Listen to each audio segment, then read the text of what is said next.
Mend with me. Hi, my name's Lauren. I teach visible mending, and today I'm going to show you how to repair a torn knee. I'll be using our Sashiko grid stencil, a heat erasing pen, thread, needle, scissors, straight pins, a patch fabric, and an iron. So the very first step to any basic mending is to clean up your work area. You'll want to take some scissors and snip away any loose threads that will get caught in your work later, especially if you're choosing to tuck under the fabric like I am today. I like to use a towel or piece of fabric to separate my pant leg. A little tip: if you're going to tuck under the raw edges, you can make small snips along the outside. That way it makes it much easier to tuck under and it's not pulling any fabric. You'll want to fold back and press. That way it just keeps its shape. It just makes it a little bit easier for yourself. Next step is to baste stitch your patch in place. You'll take a contrasting thread, something you can snip away later that'll be easy to see.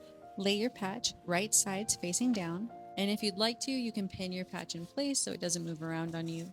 You're going to use basting stitches, which are long, loose stitches that replace these straight pants. You'll flip your pants right side out. And now I'm going to start to whip stitch my tear in place. Again, to make it easier on myself, I decided to pin it before I got started. I find it more efficient to stop, pin everything properly, and then sew it all at once. If you choose, you can skip the pins. I chose to use a thread that would not stand out, and I'm making small tacking stitches along the tear. This is sewing the edges of my tear down, and it's sewing my rip to my patch. When you're finished, you'll just tie a knot and cut away the loose thread. Now, if you made those pink thread stitches permanent, like they were nice and tight and uniform, you could stop here. I'm going to continue and add Sashiko embroidery to my pants. And this is really to further strengthen this patch, as well as add some decorative elements that I would like to see. To use this grid stencil on an area that is larger than the stencil itself, you'll begin by marking all corners, or at least two, and draw all the lines in one direction. Now, to draw the lines in the same direction, the notches aren't going to help you. You'll use the previous lines to keep yourself straight. Once you've drawn all the lines in one direction, in this case vertical, rotate it 90 degrees, match up your notches, and draw the horizontal line. This helps you get a perfect grid every single time.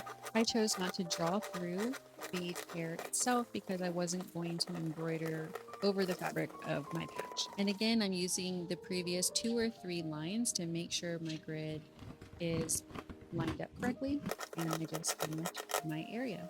You can use the edges of these grids as a straight edge, and I did make sure to add a 5-inch ruler along one side, so you can use that as well. And I kept this in to show you that I'm not perfect either. Don't forget to tie a knot at the end of your thread. It's a simple over-under knot. You'll tie a knot at one end, and at the other end, thread it through the eye of your needle, leaving about a 3-inch tail. This stair-step pattern is one of the most beginner-friendly Sashiko patterns you can try, especially if you want to work off of a grid instead of choosing one of the patterns where they are there for you. You'll use the running stitch, and starting either on the horizontal lines or the vertical lines, embroider every other dash on one line. When you get to the end, from underneath your fabric, skip to the next line over and embroider a staggered row of dashes. So a different dash should be embroidered on each line. They should not be parallel. If you have a rip like this and you choose not to embroider through it, but embroider around it like I did, I'll just stick to the bottom section, fill that all in, and then when my lines can start going up and down, I will. So now that I've completed all my vertical lines, I'm moving on to the horizontal, and the pattern for the horizontal lines is the same as the vertical, staggered rows. It doesn't really matter what line you start on, as long as they remain staggered, going in the opposite direction, you'll have a continuously repeating pattern. In my opinion, that's what makes this so fail-proof. And also the fact that you will immediately know if you stitched one of the lines incorrectly, because the stairs will all of a sudden start changing directions and it just looks off. One thing you can do is make the threads 2 different colors, and it gives it a really cool 3D effect. Easy and very creative.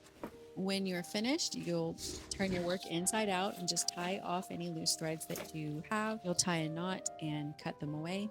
If you chose to do basting stitches, you will snip those away. I wanted to show that sometimes you have to have a little finesse removing the basting stitches.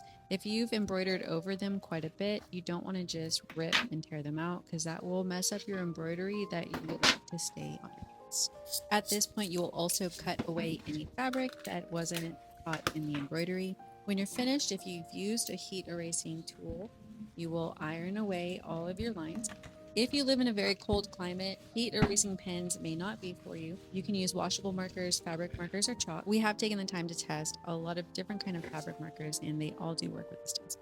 This is the final look. These were thrifted pre-holy pants for my toddler. She said mommy added sprinkles to them, which I love. Thanks for watching. I hope you found this useful, and I'll catch you on the next